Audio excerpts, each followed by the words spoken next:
시청자 여러분 안녕하십니까? 김희정입니다. 안녕하십니까? 노준영입니다. 윤석열 대통령이 어제 오전 용산 대통령실에서 국무회의에 앞서 이종섭 장관으로부터 북한 무인기 대응 관련 보고를 받고 강하게 질책한 것으로 알려졌습니다. 네, 윤 대통령은 훈련도 제대로 안 하고 그러면 아무것도 안 했다는 얘기냐며 과거에 이미 비슷한 일이 여러 번 있었는데 지금까지 뭘 한 거냐고 따져 물었다고 합니다.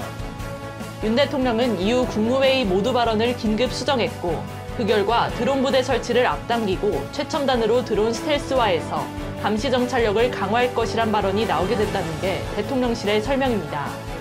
이날 윤 대통령은 국무회의 모두 발언에서 2017년부터 훈련이 아주 전무했다.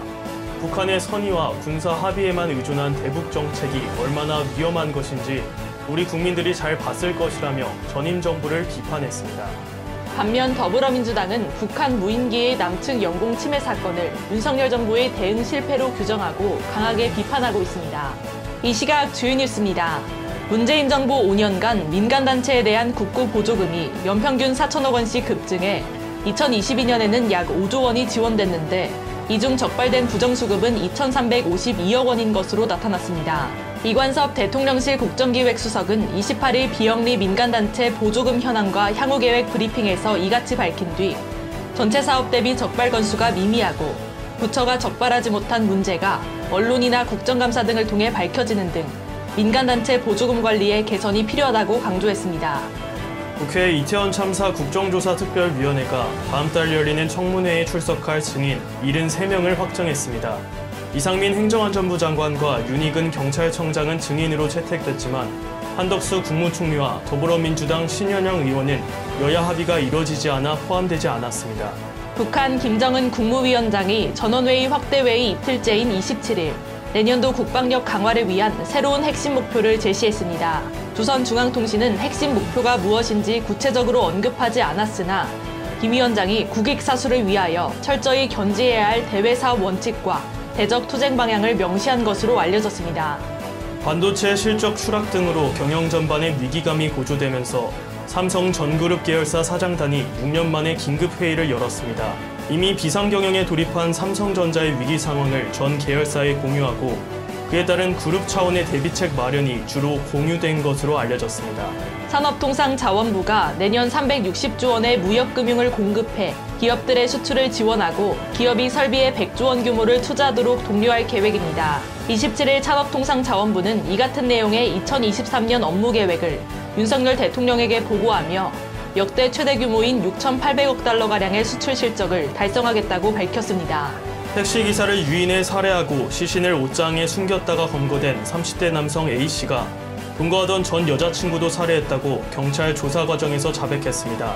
A씨는 오늘 오전 의정부 지방법원 고양지원에서 열린 살인 및 사체 은닉 혐의 구속 전 영장실질심사에 출석했습니다. 지난해 아동 청소년 가운데 자살로 사망한 사람은 인구 10만 명당 2.7명으로 집계돼 2000년대 들어 역대 최고치를 기록했습니다.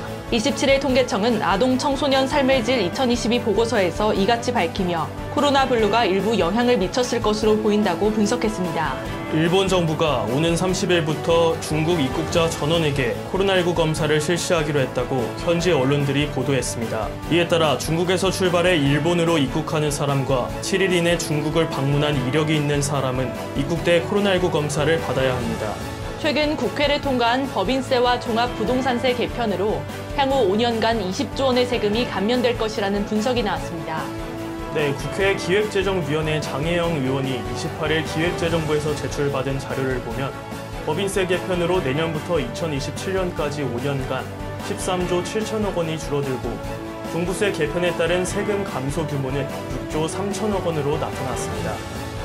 이는 여야가 기존 정부안을 받아들이는 대신 법인세 모든 과세표준 구간에서 세율을 1%포인트씩 낮추기로 한 결과에 따른 것입니다.